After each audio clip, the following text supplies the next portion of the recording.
ओडिशा के पुरी स्थित जगन्नाथ धाम में रथ यात्रा की रीतियां शुरू हो चुकी है। अभी बीती ज्येष्ठ पूर्णिमा को श्री मंदिर में तीनों देव प्रतिमाओं को स्नान कराया गया। मान्यता है कि 108 घड़े जल से स्नान के बाद भगवान जगन्नाथ बीमार पड़ जाते हैं और फिर 15 दिन के लिए दर्शन नहीं देते हैं। क्या आप जानते हैं कि यह मंदिर निर्माण के बाद सदियों तक रेत में दबा हुआ था? यह कथा भी कई रहस्यों से भरी है। उत्कल क्षेत्र के राजा इंद्रद्युम्न और उनकी पत्नी रानी गुंडिचा ने बड़े ही परिश्रम से भगवान नीलमाधव के लिए मंदिर बनवाया।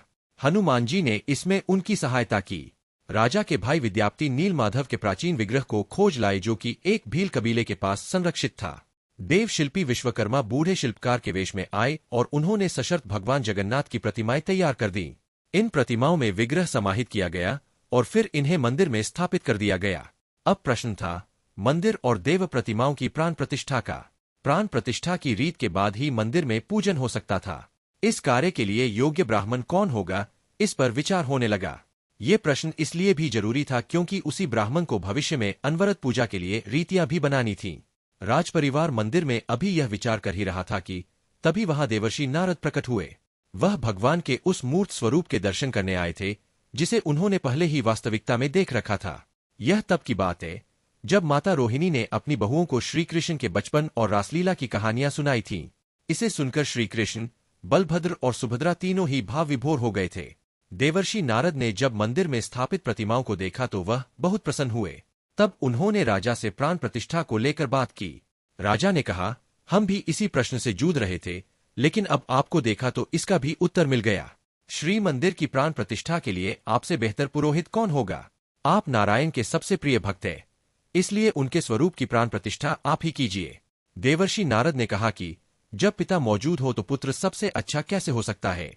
इस विग्रह की प्राण प्रतिष्ठा तो ब्रह्मा जी को ही करनी चाहिए। आप मेरे साथ चलिए और उन्हें आमंत्रण दीजिए, वह जरूर आएंगे। राजा इसके लिए सहर्ष तैयार हो गए और तुरंत बोल पड़े कि चलिए देवर्षि, अभी आपके साथ चलता हूँ। जब राजा ने देवर्षि नारद से चलने के लिए कहा तो नारद वही ठिठक कर खड़े हो गए और कहा कि राजन, क्या आपने ठीक से विचार कर लिया है कि आप चलना चाहते हैं? राजा ने कहा, इसमें विचार का प्रश्न कैसा?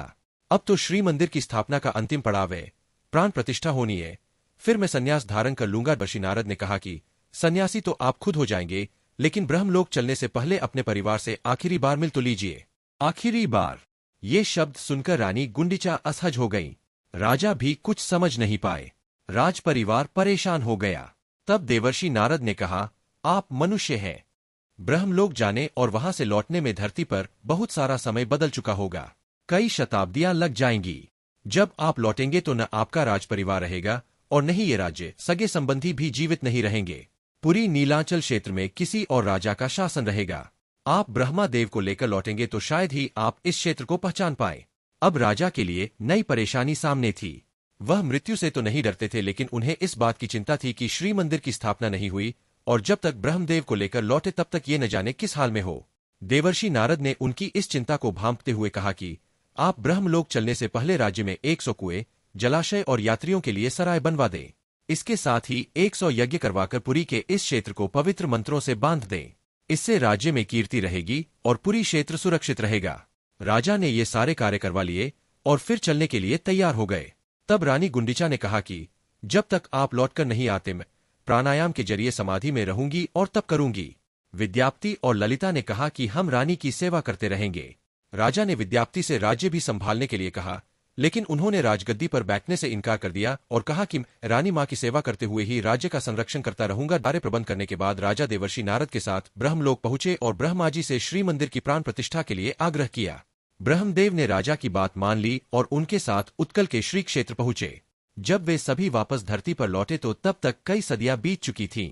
अब पुरी में किसी और का शासन था। राजा के सभी परिजनों की मृत्यु हो चुकी थी, बल्कि उनके सभी संबंधियों की पीढ़ियों में कोई नहीं बचा था। इस दौरान श्री मंदिर भी समय की परतों के साथ रेत के नीचे दब गया था और सदियों तक रेत में ही रहा था। जब ब्रह्मलोक को गए थे तब इसी दौरान पुरी में एक और राजा हुआ, गालू माधव।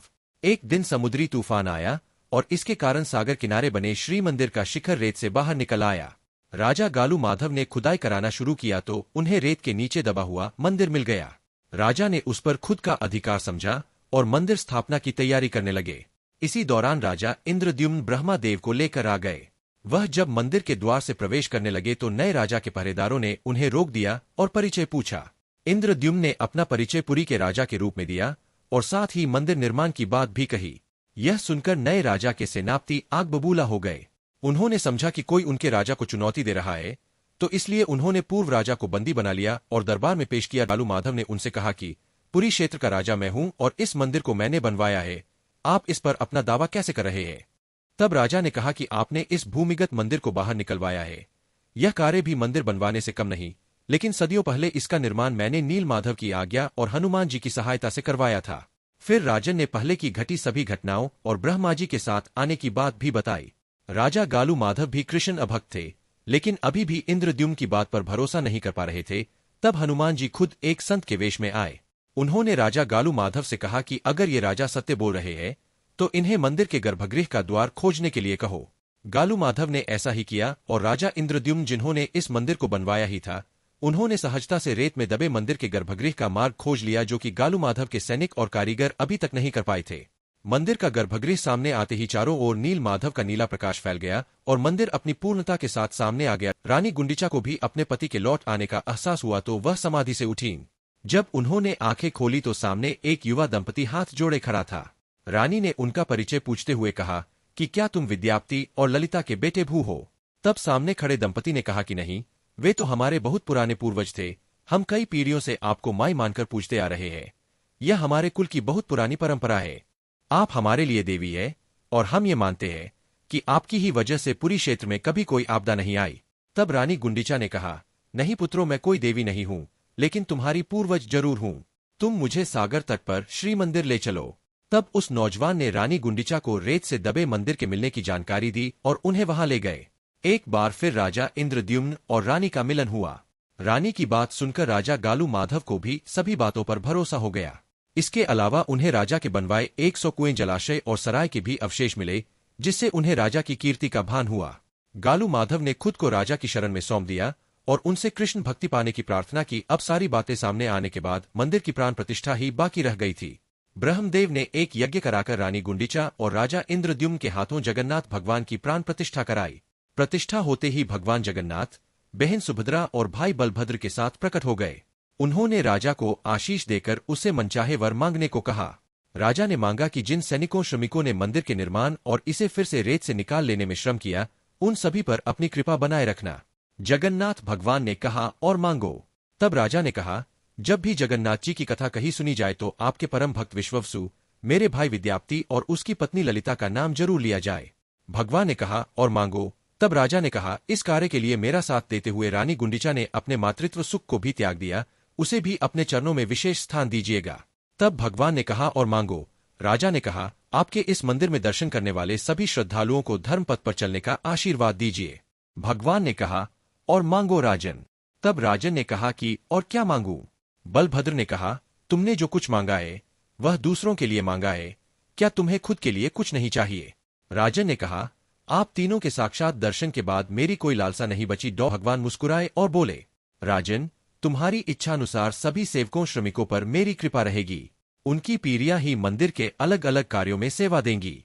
विश्ववसु, ललिता और विद्याप्ति के वंशज ही मुख्य पुजारी होंगे। मंदिर से जुड़े कई विधान इन्हीं के द्वारा संपन्न होंगे।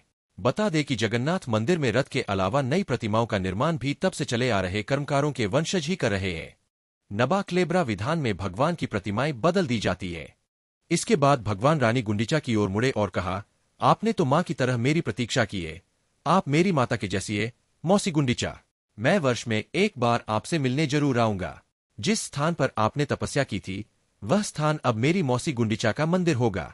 इसे देवी पीठ के तौर मान्यता मिलेगी। हम तीनों भाई बहन आपके पास आया करेंगे और संसार इसे रथ यात्रा के तौर पर जानेगा। इसके साथ ही पुरी के हर राजा को रथ यात्रा मार्ग को स्वर्ण झाड़ से बुहारने का सौभाग्य मिलेगा। रथ यात्रा के मार्ग को बुहारने की प्रथा छेरा पहरा कहलाती है। इस तरह भगवान ने राजन, रानी गुंडीचा, विद्याप्ति और ललिता, विश्ववसु और पुरी के वर्तमान राजा गालू माधव के साथ सभी दर्शन करने वाले श्रद्धालुओं को वरदान दे दिया।